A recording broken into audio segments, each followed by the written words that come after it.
All right. Hello, LinkedIn and Packed YouTube channel. Thank you so much for joining us live today. We're actually going to talk about how to build analytics teams with John K. Thompson. I'm going to bring him into the stream right now so he can say hello. Hey, John. Hello, everybody. Hi, Kate.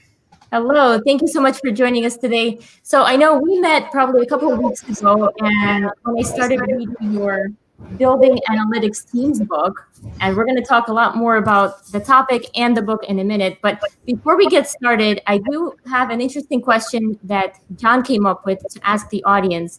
So as you're joining, let me know, how long does it typically take you on average to read a book about this size? So let's say it's about 400 pages and it's not exactly technical, so it's not like a programming book, but it's not a fiction book either, right? So just let us know how many days, months, years it takes you to read a book of this size, because it actually took John only 3 months to write it. So looking forward to comments there. All right, so John, welcome to the show. How about you introduce yourself, tell people who you are, what you do. Who is John? Thank you, Kate. So glad to be here. It's very exciting to be doing a LinkedIn Live event with you. We've been talking about it for a while, and we're here. So I'm fired up for it. Thank you. My name is John Thompson. I am an author of 2 books. One I wrote in 2017 called Analytics: How to Win with Intelligence. And this one, Building Analytics Teams, how to improve business performance through analytics. So I've been in the analytics field for 32 years now, 32, 33, depending on how you count it.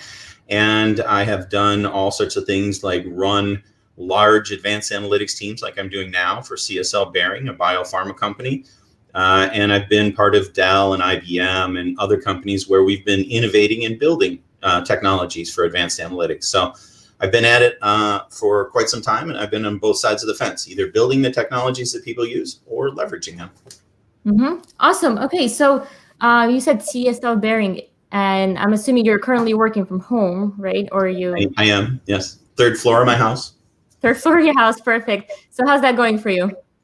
I love working from home. It's the overall situation is a little tough, the COVID crisis and all that, but I have worked from home for 25 years. So most of the people in the advanced analytics field are very comfortable working from home.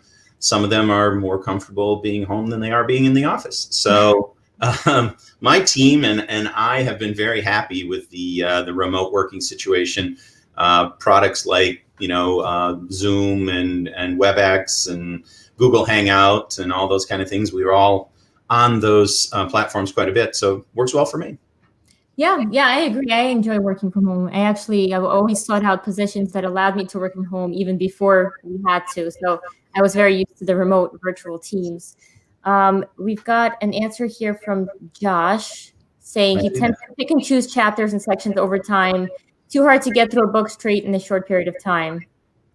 So, and there's another question from Ayush here about the chances to win a book. So Ayush, you brought this up earlier than we planned, but yes, we're actually going to give away 3 of John's books, Building Analytics Teams. And the way to win a book is to ask the best question. Criteria for best question is yet to be determined, but John and I will choose the winner and announce the 3 winners at the end of the session. So definitely stick around.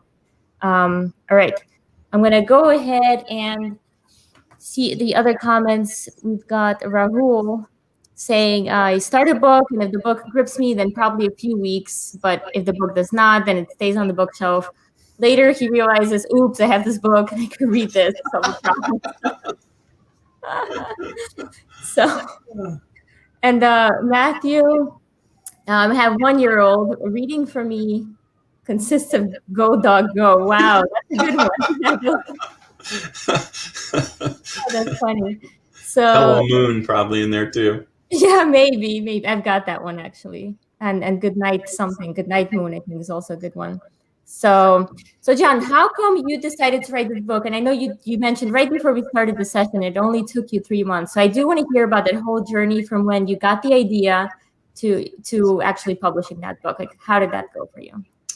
It went very well. I was actually writing a different book. I was writing a book on artificial intelligence and ethics, and Okay. I had the table of contents mapped out. I'd started writing the first couple chapters, and then late last year, I got the idea that analytics teams was really something people were struggling with, and I had seen that for years when I was at Dell and Gartner and other places, and I thought, maybe that's a topic. And then at the same time, there were 4 books that came out on AI and ethics. And I just thought, this is too crowded. I'm not going to do it. So around November of last year, pre-COVID, of course, I was at an event speaking to a couple hundred people.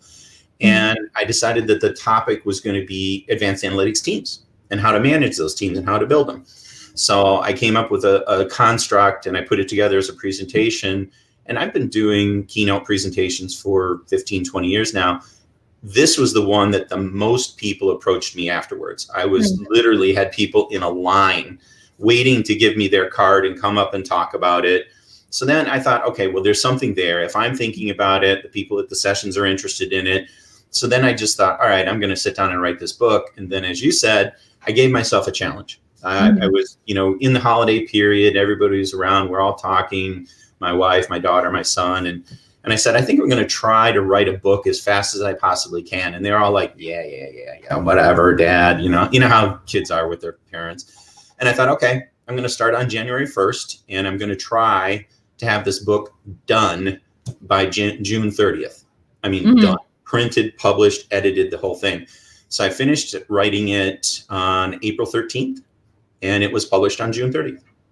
Wow. That's a really, really quick turnaround. So that's like a great New Year's resolution that you've actually accomplished. When most people give up, I guess, 2 weeks into it. Yeah, I guess so. And we were talking earlier, this is kind of an interesting way to do it. I would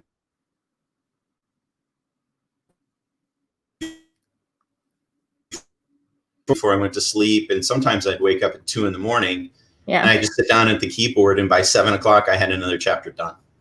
Yeah, so that's really amazing, and it's a big book. It's not like it's a 100-page book. It's really well written, and I'm on starting chapter 4, the leadership for analytics teams. And we're getting a lot of questions. People want a free book, I'm assuming. So the book is written for who exactly? Is it large companies? Is it for a company that has a large data science analytics team, or is it for the smaller companies? Who do you think is the target audience here? Well, I had a very specific person in mind when I started writing the book, and the target market has broadened, and the market has broadened, the market for the book, not me. I wrote the book originally thinking of someone who's a senior manager, maybe an entry-level executive at a large corporation who's been given the go-ahead to create a data science or advanced analytics function or team. That's who I actually wrote the book for. But now, as the book has been out and the reception has been so positive, I'm truly humbled by it. There's a lot of people that are coming in who are undergraduate students, graduate students, people who are just joining the workforce, who are really just trying to figure out what is work going to look like for me? What is a company going to expect of me as a data scientist? And what can I expect from my team members as being part of an advanced analytics team? So it turns out that the market's a bit broader than I thought it was. Yeah, absolutely. I agree. I mean, if I were to recommend this book to somebody, it would be somebody that's, in that position to make those decisions, but it would also be someone who's really trying to take that next step. They've taken the entry level, become a data scientist boot camp, online course, etc. And now they want to learn about how to actually manage a team and how all that works. And you go into sponsorships and collaborations and culture and all that. And I think that was a gap in the marketplace that you filled. So thank you. Thank you. I really appreciate that, because that was one of the things that, after doing this for decades and decades, I've probably made more in all the mistakes you possibly could in doing this job and all the different jobs that I've had. But I've always been forward oriented. I'm like, okay, I made that mistake. I won't make that again. Do this, keep moving on. And I just thought to myself, this is worth something and people should know about it. One of the reviewers said in the book that, I'd been doing this for 3 decades or so. And probably this is probably the first time someone has sat down and wrote out what an advanced analytics team should look like and could look like in the future. So timing was good. Yes, absolutely. And actually, that brings me to my next question is, can we define what good looks like? So what is an effective data analytics team? That's a great question. And I think a lot of it comes down to work-life balance is one factor. Something I talk about in the book, you may have just passed it or you may just be getting to it, is the personal project portfolio.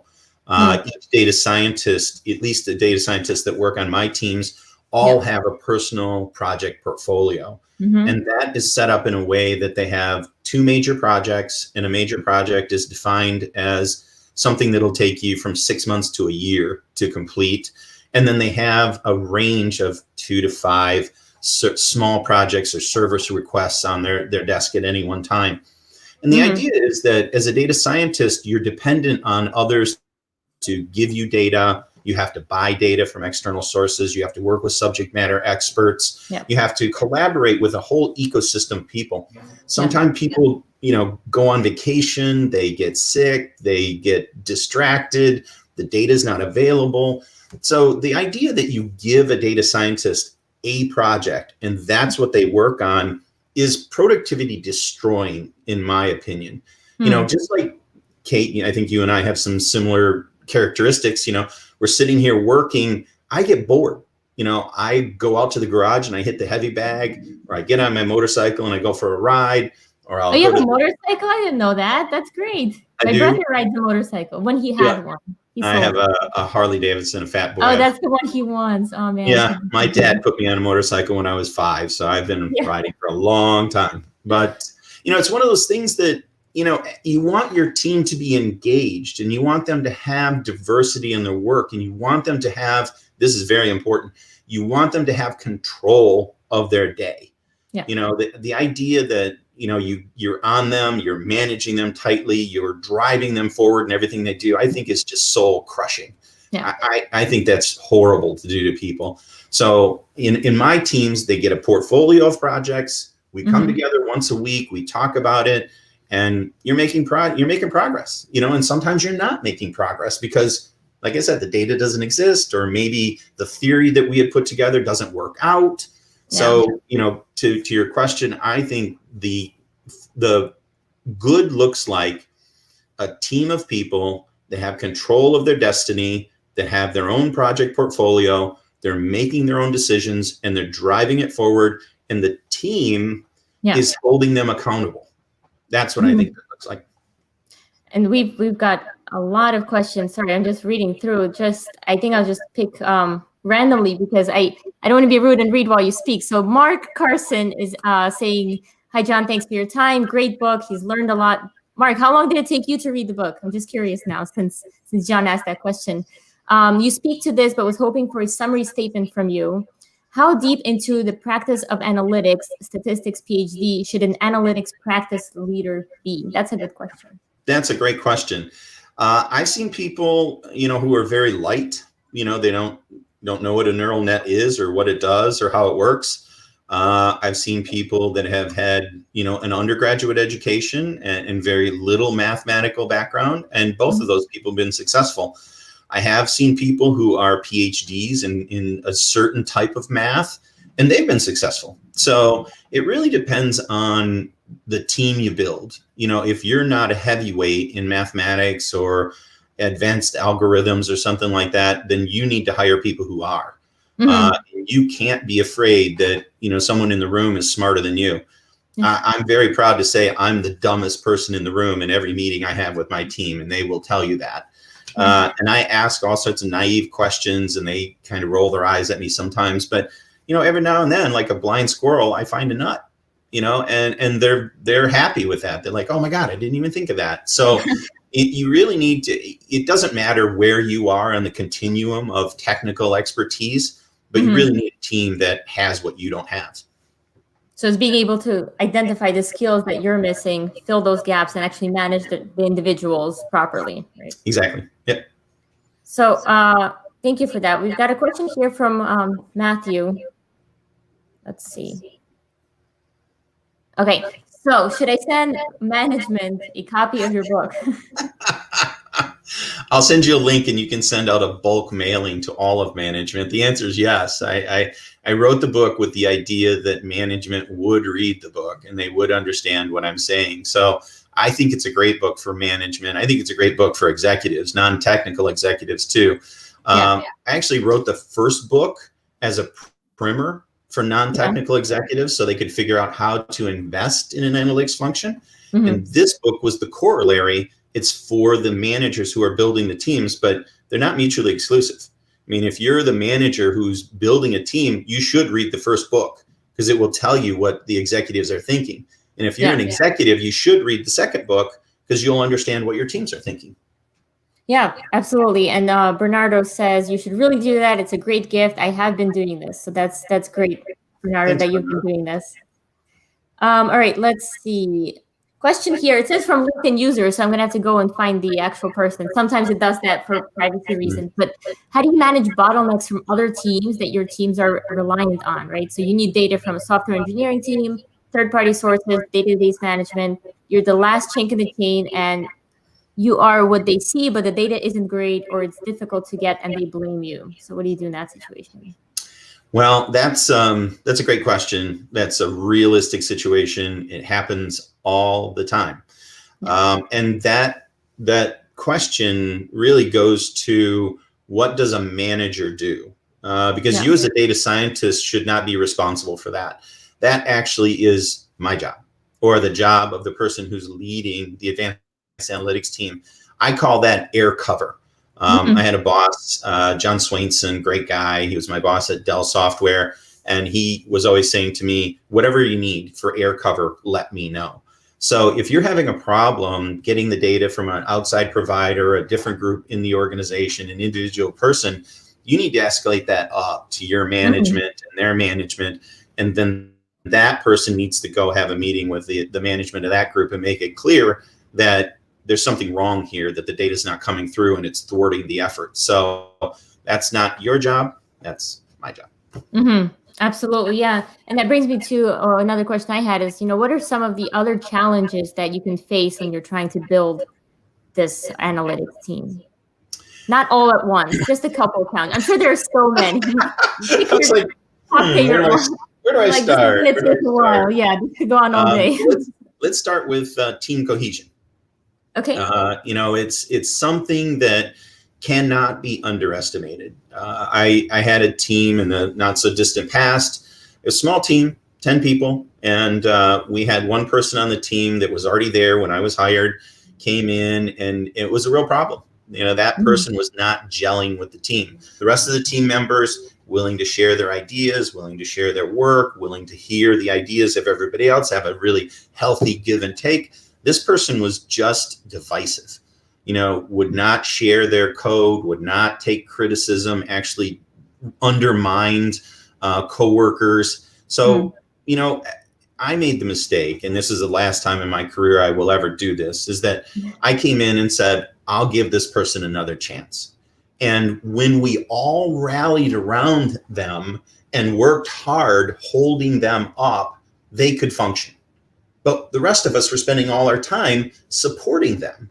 So then when we all went back to do our day jobs and do the rest of our work, they fell apart. So, my two choices when I came in were to try to give them another chance or to fire them. From now on, it would be the latter. I would just fire them on the spot. Yeah. Because I remember reading an anecdote from I don't think this is the same scenario where you took an individual who was wanting to work remotely and you gave him or her, I don't remember, a different role, and then that person really thrived because you were able to meet the requirements of what they were wanting to get out of that job. And then you surprised the management team by saying, hey, look at this thing that was developed. And then they were shocked to hear that it was this individual. I'm guessing it's a different story, right? Different story, completely different story. But that story is it's one of my favorites, because it was a gentleman, it was a fellow, and he was working in our British office in the UK, and he had some challenges. He had a long commute, which was bad. He had sleep apnea. He had narcolepsy. He had a lot of physical conditions he had to contend with. And he liked to work from like 8 at night to 2 in the morning. So, so he'd come up in the office, he'd just be wiped out, because he was up all night coding and doing whatever else. He listened to death metal or whatever he was listening to. I don't really care. And so he'd come to the office and it was just a terrible optics. He was sleeping in his chair and just, he was. Yeah, it doesn't look good. It does not good. So, I sat down with him and I said, look, we're gonna do something here. You're gonna go home. You're going home today. Yeah. And you're going to take all your computer equipment with you. And he's like looking at me like, what are you saying? I said, just, you never come back to the office again, ever. Oh my God. And he's like, I don't get it. And I said, just do what I tell you. And then we got on the phone because I lived in Chicago at the time. So, okay. I laid out this big project for him and told him what to do. And, and it was a project that was going to take months to get done. Yeah. So he went at it, and every week he was making progress. And I finally asked him one time, I said, when do you work? He's like, all night. And I just play loud music and I work all night and I sleep all day. I'm like, great. The results were fabulous. You would have thought that this was a world-class developer working for like Accenture or Deloitte or Bain or McKinsey or something like that. But it was just the same guy that everybody thought needed to be fired. Wow. Yeah, that's an amazing story. So it's all about identifying the individual traits, and then I guess it's a very individual approach. And in your last statement, you mentioned you basically invest the time when you think there's going to be a reward, right? For that time investment. Sure. Absolutely. Right. We got a comment here from Paul saying, great book, John. I think you could take the word analytics in the title and replace it with business, and it'll work for every group. Because it's about building strong teams and letting them work to their strengths. I love that. That's a great comment. A disclaimer and personal, I guess a disclaimer. Paul and I have worked together for 20 plus years now. So, and he can't win the book because he already has one. So, but it's true. Well, it was a comment. It wasn't a question, right? You win for questions, not. There you go. Paul can't win anyway. So, but yeah, and I think that's a good observation, Paul. You could take analytics out, and there is a fair amount of advice in the book that is just related to business. But I really did want to make the point that analytics teams are different than other teams. So that's what I was trying to call out. But a lot of business related advice in there. Yeah, there's plenty of overlap. So those listening that are not interested in analytics teams and business teams, you can definitely still get insights from the book. Yes. All right. Dominic Russo. So how would you advocate to move a growing company towards forming a unified analytics team instead of decentralized structure with analysts assigned to other teams like sales analytics, marketing analytics, supply chain analytics? Yeah, I can't wait to hear your answer, John.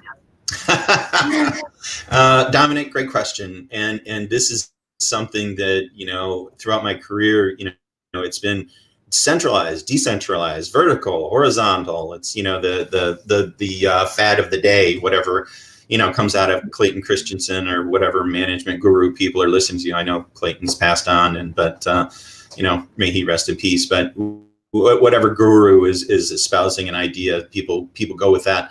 I do think there are places for both of those structures. What we have at CSL is kind of a hybrid right now. I have a group that is the global advanced analytics and artificial intelligence team, and we serve everybody.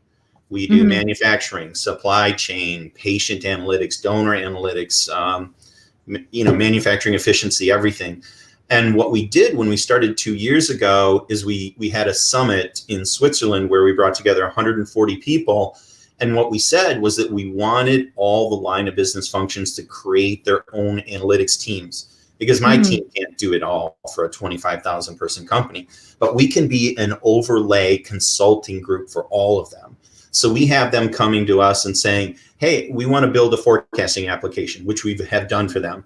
Other people show up and say, hey, there's a Salesforce add-on that has an analytics component. Can you evaluate that for us? And we do that too. Other people come and say, hey, we've got this product. It said it has analytics. We look at it and it just has a dashboard. So we say, okay, that will help you in the beginning. We'll build on top of it. So a centralized group serving a decentralized function or decentralized functions works very well. the one thing that you don't want to do, Dominic, is you don't want to be the guy in the middle saying you guys can't do your own work or you gals can't hire your own people. That just is not going to be a good position for you to be in, and it's not good optics for the organization. I think what will happen over time in my role at CSL is that many of those people that are hired in those individual functions will end up reporting up to me.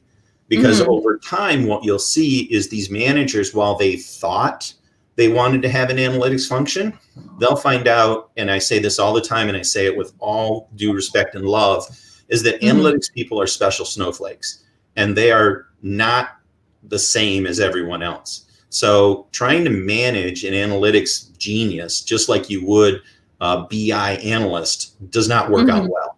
So over time, generally what happens is you have all these people decentralized around, they end up being naturally aggregated back up into the centralized function.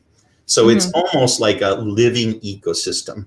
You know, people are coming in, they're centralizing, they get excited by supply chain analytics or manufacturing efficiency. They leave the central group, they go back out, they do that for a while, they want to come back in for a little bit more diversity in work. So in my opinion, if your organization is committed to analytics and is funding it, don't really worry about the structure. It's going to take care of itself. Perfect. Thank you for that. Before I go to the next question, those who joined us and did not hear the beginning of the discussion, we're giving away 3 building analytics team books. By the way, I always move it to the wrong side because it's like a mirror. So now I see the book. We're giving away 3 books to Best Questions Asked. I'm actually taking notes on my piece of paper for who I nominate as winners. But John, I'm going to send those to you. You're going to have to approve the winners in our little private chat, and we'll announce them at the end of the session. So we've got another question here from Thomas asking, what would be the 3 most positively impactful intrinsic motivators for data scientists that a data science team manager could build the team's motivation and engagement based on? Like, so around which motivators do they build that? Okay. 3 intrinsic motivations for data scientists that managers can amplify and build on. Is it ping pong tables? Is it chips? What do they want? Loud music and working through the night. It's M&Ms and organic potato chips. No. I do talk about this a lot in the book, and I believe that one of the intrinsic characteristics that you want in a very successful data scientist is curiosity. You want someone who's naturally curious about pretty much everything in life. Someone asked me, the other day, or I guess a while ago, why I thought analytics was a great career and why I was so passionate about it. I said, well, and I was at Dell at the time, and I said, it's the only job I know that I can be talking to a plant manager about the optimal flow of oil through a plant that's going to be making mayonnaise in the morning, and in the afternoon be talking to a credit risk analyst about how we're going to help them grant credit in the Northern European market. I am intensely curious about everything. I read about physics, I read about math, I read about child psychology, I read about motorcycles, cars, you name it, I read about it. So I think curiosity is number 1. Number 2, I think, is a persistence and a diligence to come up with solutions. When I went to my undergraduate, I was one of the first computer science graduates at a bachelor's degree in the United States. And I went back to my alma mater and I asked them, I said, why did you recruit kids like us? And they said, well, you guys that grew up as auto mechanics and working in machine shops always had to fix your own equipment. So you were always tinkering with things, and you were always experimenting, and you were always open to any range of solutions that worked. So curiosity, persistence, and then of course, honesty and integrity. I think those are the 3 that I look for in any candidate that's going to join my team. Yeah, absolutely. I think curiosity is always very high on the list. Anyone I asked, what are some characteristics of a data scientist? I gave a talk on this probably a year ago, and curiosity came up in every single conversation I've had when I asked that question. So. Yeah. Okay, question from Hugo. So this is going down to the intern and junior data analysts, right? What are the expectations from interns and junior data analysts in the broader scheme of that team structure? Does Hugo work at CSL? Does he know me? I mean, it's no. Maybe he wants. I don't know. Who knows? Maybe It's a great question. And I don't think everybody knows this, or it's not widely known, is that, I believe that interns are hugely valuable. Last year we had 2 interns. This year we had 6 interns. We've done 2 capstone projects with the University of Michigan, their School of Information. If I had a choice, and I do have a choice, and if I were to hire people into my team, I would generally hire very few experienced data scientists. I would always hire interns first and entry-level people first, because they're intensely curious. They're up on the newest technology, and they don't have a bunch of limitations in their mind on what can and cannot be done. So I love that. I have all sorts of stories about impossible projects that we can talk about at another time. But what do I expect from an intern? I expect interns to take on projects with zeal. I expect them to look at the problems we give them and do everything they possibly can to solve them. We've got a couple interns right now at CSL that we gave them problems that were pretty much considered intractable, that no one had figured out how to do. Both of them have been solved in the matter of 6 weeks. So what I expect is, I expect them to come to work every day, work hard, be part of the team, and be innovative and creative. And if they do that, then more than likely they're going to end up as a full-time employee. Yeah, I like that perspective, because if you hire the experienced data scientist or senior data scientist first, then you bring on the interns, then they tell them what they know, you do that download, and then you're basically not getting that innovative thinking that you're talking about. Yeah, and it really worked out exceedingly well this year, because as you said, when we first started out, Kate, how's this remote working out for you? Yeah. And our 6 interns never missed a beat. They're on Zoom all the time with us. They're working, they're developing, they're putting code into production. And people came and said, are you going to cancel your internships? And I'm like, why? We never see them anyway. We never have them come to the office. I don't care if they're sitting by the pool drinking pina coladas. If they're getting the work done, I'm fine with it. I think you're going to get a lot of intern applications. So, okay, another question here from Rochelle. So, hello, John. I believe another element of success for successive analytics teams is to understand whether your org has an analytics culture and mindset of analytics entrained in its DNA. What advice do you have for leaders working in an organization where the approach is, we don't have time to analyze the data, we just need to act? Well, there's no organizations like that, Rochelle. I have no idea where you got that concept. No, that's always the case. There's always a balancing act.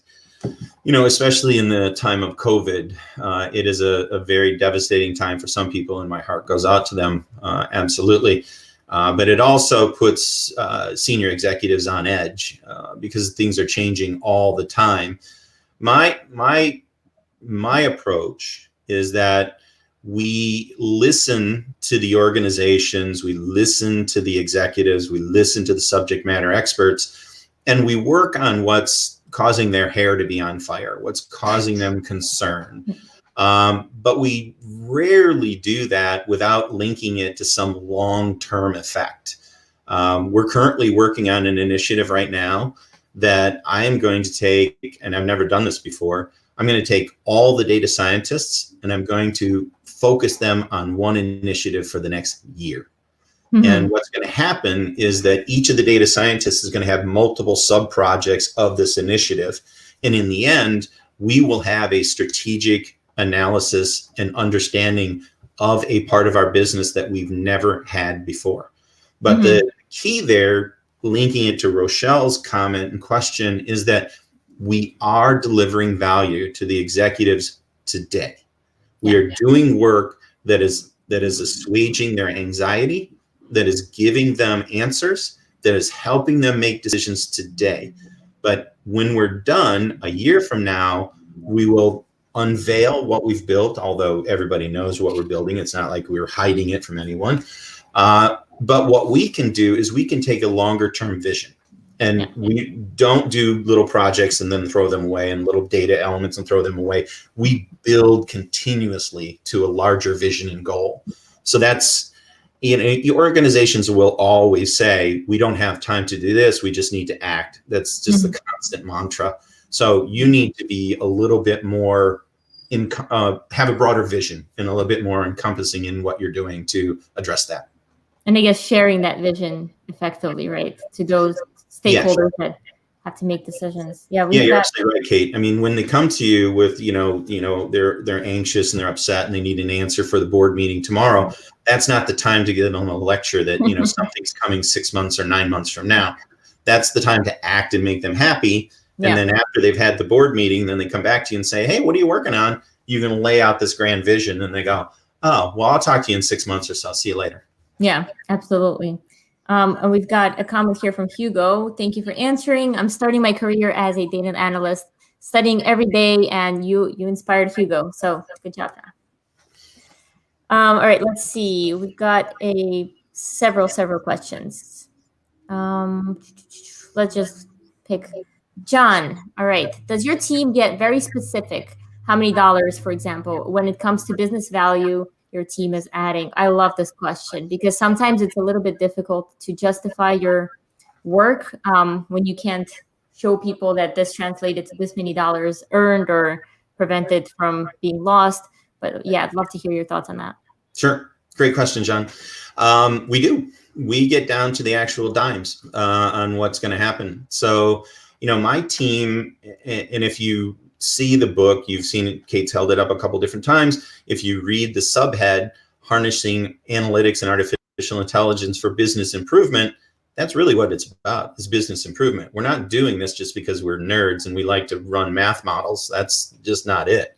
What we're trying to do is we're trying to predict who are the patients that need to be addressed, who are the donors that will keep coming into the plasma centers, who are the customers that are the best credit risks, how much oil can we jam into that pipe to get the optimal mayonnaise production out of the factory. Yeah. So we do analytics on our analytics. And when we first started, there were many questions about this. And it's usually, if you're a data science leader, it's one of the first things that happens to you in the first 6-7 months that you're in the job. So you need to be working on those analytics. We don't really get that anymore. Nobody asks me that question anymore at CSL. And usually what it is that we've already proven that we're picking projects that have strategic importance and will develop a return, that return cannot be gotten any other way than through the path that we've defined. So generally people now are like, yeah, go ahead and do it. It's fine, because the first few projects we did, I think, to be clear, the first 10 projects we did returned over $40 million in the first 2 years. Oh, wow. My team doesn't cost anywhere near $40 million. I can tell you that. Wow. Yeah, that proves your value right there. That's down to the dime, like you said. We've got, let me see, there was just a good question. And there it is from Florent. And I know, John, we went a little bit over time. Hope you can stick around for a few more minutes just because we've got really great questions coming in. Sure. No, I'm here. That all day? We could do this all day, I think. Yeah, I think we could. So Florent's question is about being a manager for the first time. What would you recommend to do first when you take that job? That's, Florent, that's a great question. And I always have to stop myself from being flip and giving a silly answer because I know none of you people know me. So I'll refrain from that and I'll be serious and I'll give you an actual answer you can use. What you need to do as being a first-time manager is be very careful about your hiring. I know that it seems like it's taking forever to get people hired and you have to go through hoops and have everybody interview them and get together and talk about it. But hiring your staff is your number one concern. Then being connected with your management, making sure that you're aligned with their expectations of what they want your team to be delivering. So if you do that, if you hire carefully and slowly and in a considerate manner, and you're connected with your management team, the rest of it will take care of itself. Absolutely. Thank you for that. So, by the way, John, while I look for the next question, if you look at the private chat, I've suggested a few winners. You can review that. I'm good with that. Yeah. Yes? I think those are good nominations. Yeah. I was afraid to look over there, Kate, because, I'd been told so many times not to be looking at anything but you and the camera. So I was not looking over there for a reason. Okay, perfect. So I'll ask one last question from the audience here. Let's see, Manoj. Okay, let me click on that. It's not, Manoj's question isn't coming in. It's a good question, though. I have it. Oh, you have it. Okay, I guess my screen is not showing it. So he says, thanks for the session. Would like to get your suggestion on measuring values of analytics and bringing changes quickly. So pivot using lean principles. I don't know if everybody else there, it looks like Kate has disappeared for a minute. I'll answer the question. I'm assuming that the stream is going on. It still says it's live. So, there's Kate. She's back. Yep, sorry. So, measuring the value of analytics always comes down to what's going to change. How many more lots are you going to get through the factory? How many more shifts can productively work? How many more credit applications can you grant without the default rate going up? That's how you measure analytics. It's not, how many computers you have or how many people you have hired or anything like that. And then using agile principles, I'm not a big fan, to be completely honest. It gets back to hiring the people that you trust and expecting them to do the work you've asked them to do and giving them enough time to do the work. We have tried daily stand-up meetings in my team, and I've seen the productivity go down. So I don't like to sit on people's heads. I'm not a micromanager. There are lots of agile coaches out there, and agile's great. Agile's wonderful. It just doesn't work for the kind of team that I have built and the teams that I like to build. Yeah, I understand. I remember having those standing meetings, and they were not always effective. Sometimes everyone's just like, oh my God, we're here again. Let's just get this over so I can do my job. And is it my turn to give my little status update that nobody cares about? Okay, everyone does something else while they're giving the update. And now, especially with virtual meetings, people go on mute and start vacuuming or something while it's not their turn. We have seen some of that. Yes, exactly. Yeah, agreed. All right, I think I'm okay. Fine, I'll ask one more question. Sorry, it's just there are so many interesting ones coming in. So Kurt is asking, you mentioned curiosity and getting to look at various industries. So what industries have yielded favorite insights or methods that you've been able to apply elsewhere in a new way? It might be a management approach, analysis, or something else. I don't know if you have any cool stories to share on that. Yeah, I started out working in the consumer packaged goods industry. I worked in the United States, consumer packaged goods company here in the United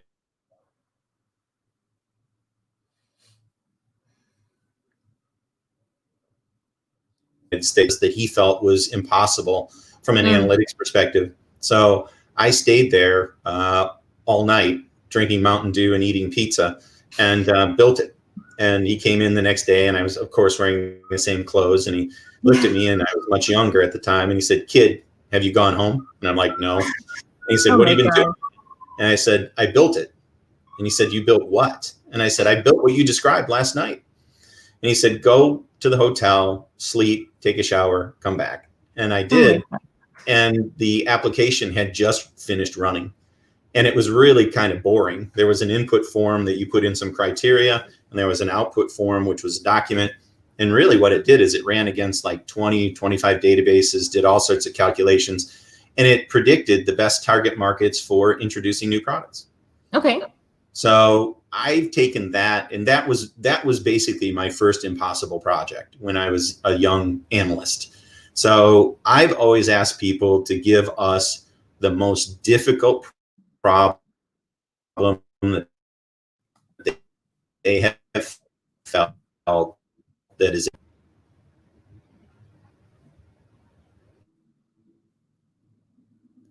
So that's much. I hope that helps. Yes, perfect. Thank you. Thank you for sharing that. And last question I have for you, John, is where can people actually go and pick up the book if they're not going to be announced as the lucky winners in 30 seconds? I heard that they line up outside of Kate's house, and she comes down every afternoon. Yes, absolutely. I do have all your books. Amazon on all the different properties: Amazon India, Amazon UK, Amazon.com. So I was building a slide while you were answering that last question, so I can share it and show people the winners. Probably I'll mess up their names. That's another reason I built the slide so I could put the names on the slide.